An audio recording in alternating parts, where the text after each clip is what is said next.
One thing that I found pretty interesting about Doctor Horrible was just the setup of the play, how it was kind of like a musical. I thought that was interesting. I didn't really picture it to be in that. I didn't expect it when I started it. Um, I think two values that were stressed were society's sense of justice and kind of morality. So it was pretty obvious that uh, Doctor Horrible was actually trying to do good. Like he actually cared to some extent for Penny's case for the homeless, whereas um, the hero Hammer, he didn't really care. He just wanted to sleep with Penny. He wanted to get her attention. So it shows how society's sense of justice can sometimes be screwed up, and just because someone is a hero instead of a villain in their eyes, or at least that's what they're labeled. People just go off that and don't really take into account the person's actions.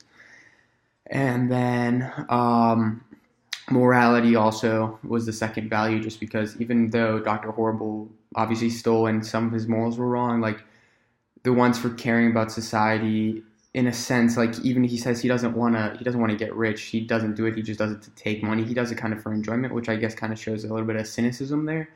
But the hero, on the other hand, doesn't really care for, only does what he does to get people's attention. So there's like an element of pride, and both their morals are really not there. They both don't really have any good moral compasses. But just because someone was labeled the hero, he did have a good one, and Dr. Cole didn't in the public's eye.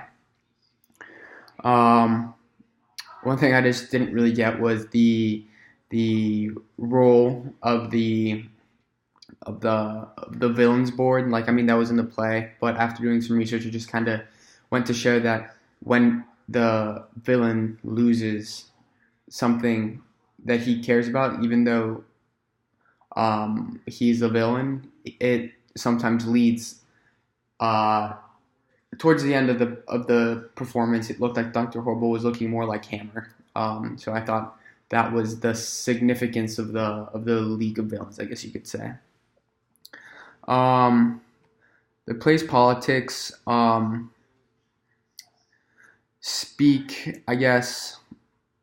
It was. I had a hard time finding an issue of diversity in the play, but the only one was kind of the clear sense that no one helps the homeless. Like everybody's me, me, me nowadays, and it just speaks to how, as a society, we are so self-focused, and really the even those who say they're helping others, like the hero Hammer, they're actually just doing it for themselves. Whereas someone like Penny actually cares for others, but she doesn't get any recognition for doing so because her actions are not as flashy as Hammer's. The song I chose to analyze was "My Eyes," just because I felt that that was when you saw really the intentions of Doctor Horrible versus the hero. The hero just wants to sleep with Penny, where Doctor Horrible really cares for her and wants to help her out. And that obviously advanced the plot because it showed the intentions of both the I guess you could say the two protagonist heroes. Two questions I had was, one, what was the role of like the sidekick to Doctor Horrible? I didn't really see his importance in the whole performance. And two, why did wow, I'm sorry, I just forgot. Uh, what's the point of the? I get the League of Villains, but the horse guy, the I guess like the leader of the villains, you could say. Like, what was his purpose? What did he signify?